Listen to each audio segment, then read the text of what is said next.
हुजूर ने पहले उम्मे माबद को पिलाया दूध, उसके बाद कहा अबू बकर तुम पियो। अबू बकर ने कहा नहीं हुजूर आप पियो। कहा मैं कह रहा हूं ना पियो। उसके बाद अबू बकर ने नोश किया, आपके बाकी साथी जितने भी थे सब ने पिया। उसके बाद हुजूर ने नोश फरमाया और हुजूर ने फरमाया साकिल कौमी आखिरुहुम, जो कौम को पिलाने वाला होता है वो आखिर में पीता है। मेरे आका पहले सबको खिला रहे हैं और हमारे आला हजरत फरमा रहे हैं मेरे करीम से अगर कतरा किसी ने मांगा दरिया बहा दिए हैं, दुर्वे बहा दिए हैं, उनकी महक ने दिल के गुंचे खिला दिए हैं, जिस राह चल दिए हैं कूचे बसा दिए हैं। उम्मे माबद कहती हैं मैं कभी बकरी को देखती थी, कभी उस अजनबी मुसाफिर के चेहरे को देखती थी, यहां तक के वो हजरात हमारे घर से चले गए। उम्मे माबद कहती हैं शाम को मेरे शौहर आए और उन्होंने बकरी का रंग देखा, ढंग देखा। कहा उम्मे माबद अपनी ये वही बकरी है जो मैं छोड़ के गया था?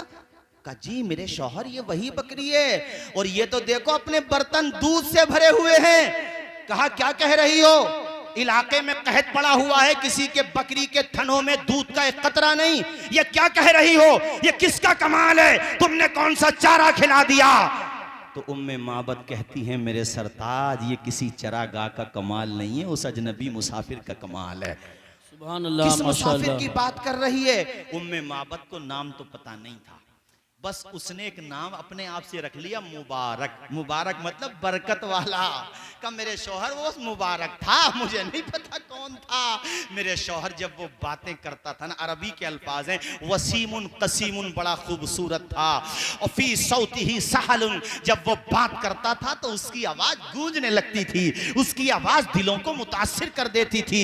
ऐ मेरे सरताज उसके जो होठ थे ना वो इतने प्यारे होठ थे, उन्होंने जो अरबी में कहा आला हजरत ने उसको उर्दू में कहा पतली पतली गुले कुद्स की पत्तियां, उन लबों की नजाकत पे लाखों सलाम। वो ज़बां जिसको सब कुन की कुंजी कहें, उसकी नाफिज हुकूमत पे लाखों सलाम। और मेरे शौहर जब वो दूर से आ रहा था ना तो बड़ा बावकार लगता था, और जब करीब आता था तब भी बड़ा प्यारा लगता था।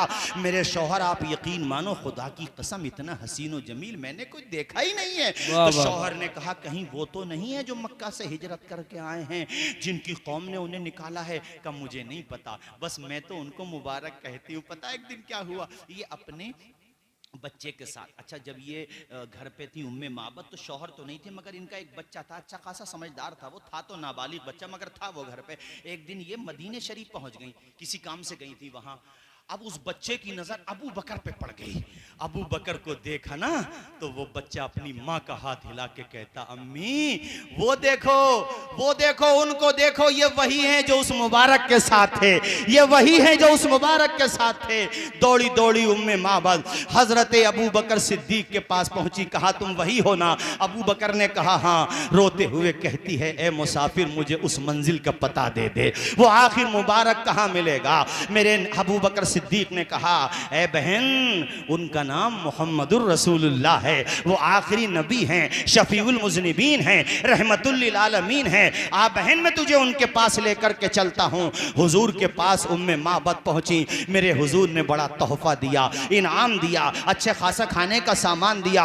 हजरत अब्दुल मलिक कहते हैं, मेरे ख्याल से अब्दुल मलिक कहते हैं कि हजरत उम्मे माबद उनका शौहर और उनका बेटा ये हिजरत करके बाद में मदीने ही शरीफ शिफ्ट हो गए थे, वो सब दाखिले इस्लाम हो गए थे। जरा झूम के बोल दो सुभान अल्लाह, हाथ उठा के बोलो एक मर्तबा या रसूल अल्लाह, और जोर से बोलो या रसूल अल्लाह, या रसूल अल्लाह। अच्छा बातें तो बहुत है हिजरत के सफर की, एक बात और याद आ रही है मुझे, ये सीरतुल हल्बिया में और सीरत इब्ने कसीर में और साहब आपके मुताद्दिद सीरत की किताबों में लिखी हुई है ये बात।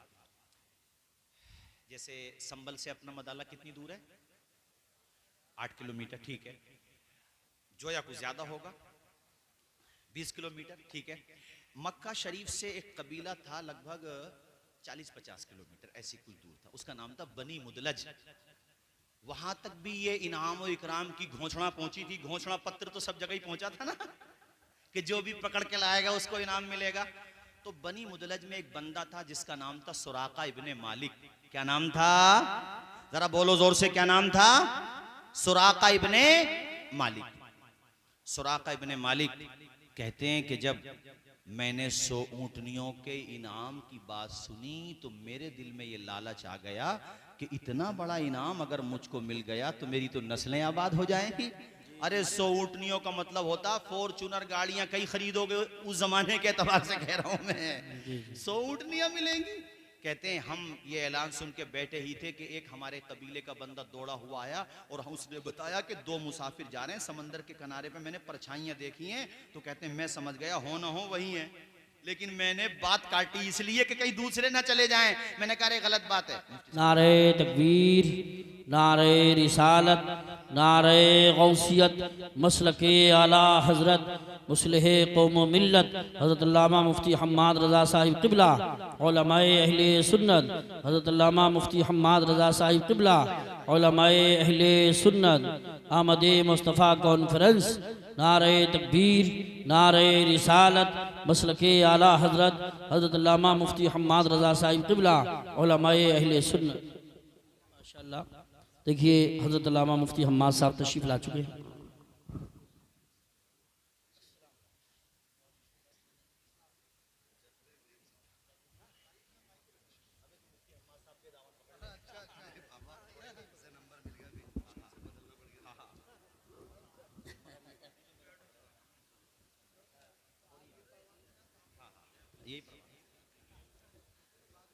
बैठो बैठो। कलमा शरीफ पढ़े एक मरतबा। अशहदु अल्ला इलाहा इल्लल्लाहु व अशहदु अन्ना मुहम्मदन अब्दुहु व रसूलुहु सल्लल्लाहु तआला अलैहि वसल्लम। खतीब खुसूसी, खतीब ज़ीवक़ार, खतीब अहले सुन्नत, खतीब हरदिल अज़ीज़ हज़रत मुफ्ती हम्माद साहिब क़िबला तशरीफ़ ला चुके हैं और इनका आना समझ लो मेरा जाना। मगर मैं सुराका की बात पूरी सुनाऊंगा, उसके बाद तकरीर ख़त्म करूंगा इंशाअल्लाह। जहाँ से मैं छोड़ूंगा, चूँकि हुजूर का बचपन तो मैंने जिक्र नहीं किया, वो मैंने मुफ्ती साहब के लिए छोड़ा है, और इंशाअल्लाह जो मैं जहाँ पे छोड़ूंगा मुफ्ती साहब उसको भी टच कर देंगे इंशाअल्लाह। और इनका बड़ा पुराना रिश्ता है हमारे खित्ते से। हज़रत के वालिद गिरामी हज़रत कारी हामिद अली साहब ज़ीद मजदहू व तालल्लाहु उम्रा, जिन्होंने इस पूरे खित्ते में इल्म का चराग जी जी बेशक बेशक बेशक बेशक, आमीन आमीन।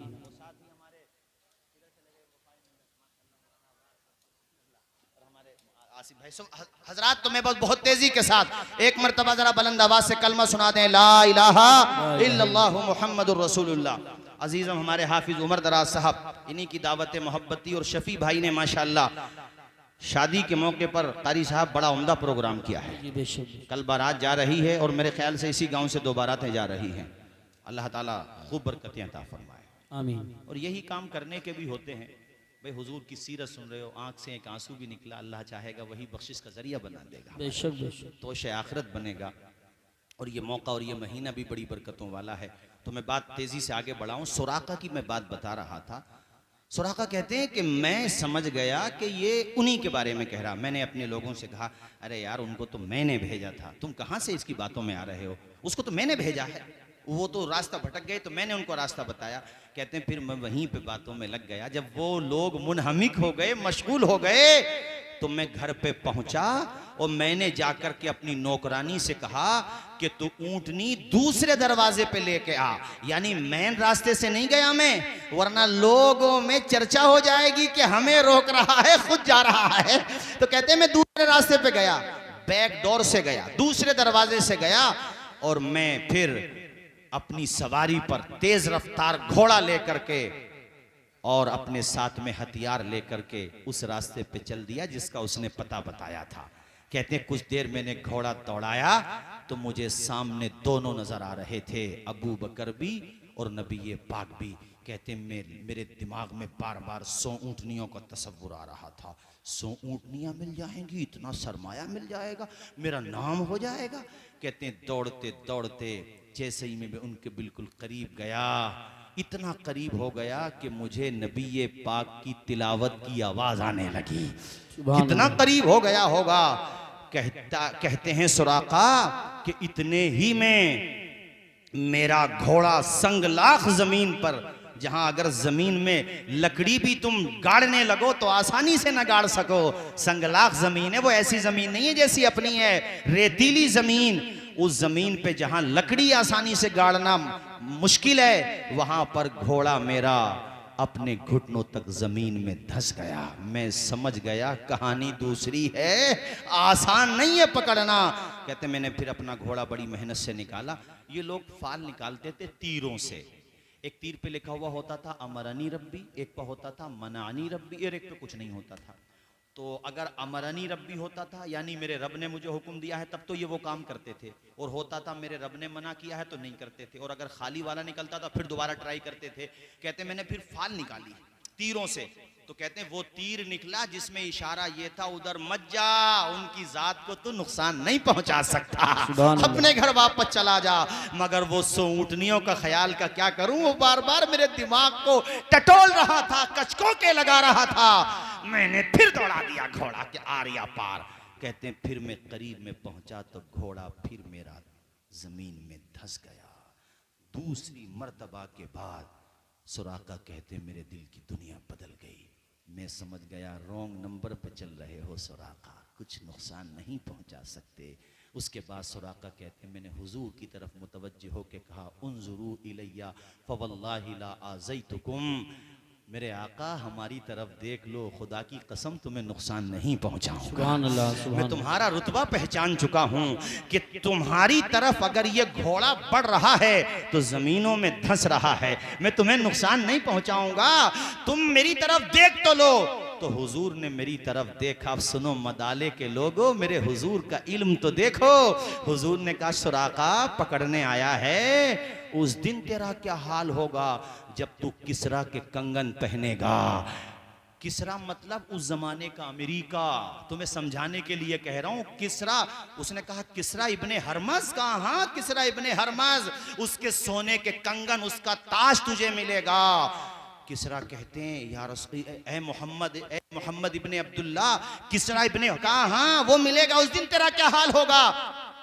सुराका कहते हैं मैंने कलमा तो नहीं पढ़ा मगर मेरा दिल मुतमईन हो गया, हो ना हो ये अल्लाह के नबी हैं, हो ना हो ये आखिरी नबी हैं। और मैंने बड़े अदब के साथ कहा हुजूर ये मेरे कुछ तीर ले जाएं, आगे जाकर के मेरे ऊँटों का घोड़ों का रेवड़ पड़ेगा और हमारा अस्तबल पड़ेगा, ये तीर वहाँ जाकर के दिखाएं, वो हमारे जान पहचान के लोग हैं, जितने चाहेंगे आप वहाँ से ऊँटनियाँ ऊँट ले लें। मेरे हुजूर ने फरमाया सुराका तू घर चला जा, हमें इसकी ज़रूरत नहीं है। अल्लाह अकबर। सुराका कहते हैं मैं तो अपने घर पे आ गया मगर हुजूर की इस बात ने मेरे दिल पे बड़ा असर किया। मैं घर पे आ गया, कुछ दिनों के बाद जब ये आग कुछ ठंडी हो गई तो मैंने अपने कबीले बनु मुदलज में इसका जिक्र शुरू कर दिया। ये जिक्र बढ़ता चला गया, यहां तक के मक्का की वादियों में ये बात फैल गई कि सुराका तो उनका चर्चा कर रहा है, गया था पकड़ने मगर उनके जिक्र की महफिलें सजा रहा है, लोगों में उनका तस्करा करता है। तो अबू जहल ने खत लिखा जिसमें अशार की जबान में ये बात कही गई थी, ए कबीले के लोगों इस सुराका बेवकूफ को समझाओ, ये अपने दुश्मन की तारीफें करता है। कबीले वालों सुराका की जबान को लगाम दो वरना हम आकर के खैरियत पूछेंगे। ये खत जब सुराका तक उसके जिम्मेदार लोगों ने पहुंचाया तो सुराका ने भी अशार की जबान में जवाब दिया जिसमें से जिनका मतलब ये था। सुराका ने उन अशार में जो कहा उसका तर्जुमा सुनाता हूं। सुराका ने कहा ए अबुल हिकम, अबुल हिकम कहते थे अबू जहल को, ए अबुल हिकम तूने वो मंजर नहीं देखा जो मेरी आंखों ने देखा है।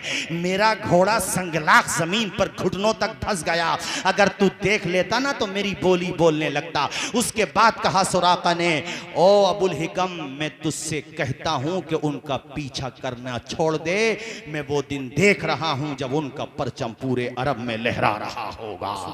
अल्लाह अकबर कबीरा। यार वो दिन भी आया। अब चूंकि मैं यहीं पे बात खत्म करता हूं सुराका की बात मुकम्मल करके, वो दिन भी आया सन 8 हिजरी में जब मेरे नबी ने मक्का फतह फरमाया।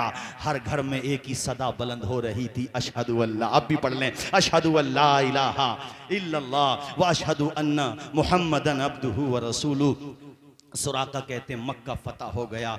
अब मुझे अपने आप पे बड़ा एहसास होता कि यार मैंने बड़ी देर कर दी, मुझे पहले कलमा पढ़ना चाहिए था। अच्छा, मक्का फतह होने के बाद ग़ज़वे हुनैन हुआ और भी कई ग़ज़वात हुए। हुजूर मकाम जार्राना पे तशरीफ़ फरमा थे, जहाँ पे मस्जिद जार्राना बनी हुई है, जहाँ से उम्रे का एहराम भी बांधा जाता है, वहाँ पे हुजूर तशरीफ़ फरमा थे। बड़ी भीड़ लगी थी सहाबा की।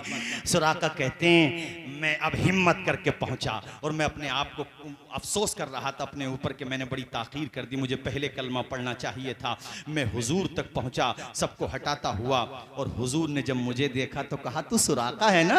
मैंने कहा या रसूल अल्लाह मुझे माफ़ कर दें, मैं वही सुराका हूँ। अच्छा, उस वक़्त जब हुजूर का वो पीछा कर रहे थे ना, तो हुजूर से माफ़ीनामा चमड़े पे लिखवा लिया था। वो निकाला, कहा हुजूर देखो ये है, मैं जब आपके पीछे आया था तो आपने ये लिख करके दिया था। कहा सुराका कोई बात नहीं है, ये वफा का दिन है, ये मोहब्बतों का दिन है, तुझ पे कोई मलामत नहीं है, तू हमारा हो गया, हम तुम्हारे हो गए हैं। अल्लाह अकबर। दामने मुस्तफा से जो लिपटा यगाना हो गया, जिसके हुजूर हो गए उसका जमाना हो गया। सुराका कहते हैं अब मेरे दिमाग में बार बार ये आ रहा था, जैसे कहते हैं ना खुशी बहुत ज्यादा हो तो इंसान को ये समझ में नहीं आता फैसला क्या करूं। कहते मैं इतना खुश था कि मैं बार बार सोचता था हुजूर से क्या पूछूं। अरे मैं हुजूर के बिल्कुल करीब हूं, अब हुजूर मेरे करीब है, कुछ तो पूछ लूं। कहते हैं अचानक मेरे जहन में ये सवाल आया। मैंने कहा आका मेरा एक हौज है जहां पे मैं अपने ऊंटों को, ऊंटनियों को, अपने घोड़ों को पानी पिलाता हूँ हुजूर।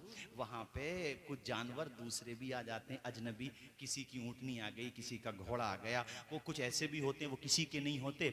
आका वो आकर के उस हौज से पानी पी लेते हैं। मेरे आका वो पानी पीना उनका जायज़ है क्या? वो पानी पिलाऊंगा तो मुझे सवाब मिलेगा? मेरे नबी की ज़बान खुली, कहा सुराका हर तर कर देने वाली चीज़ और जिसको, हर वो जानवर जिसका जिगर पानी से तर होता हो उसको तू पानी पिलाता रहेगा, खुदा तुझे सवाब देता रहेगा।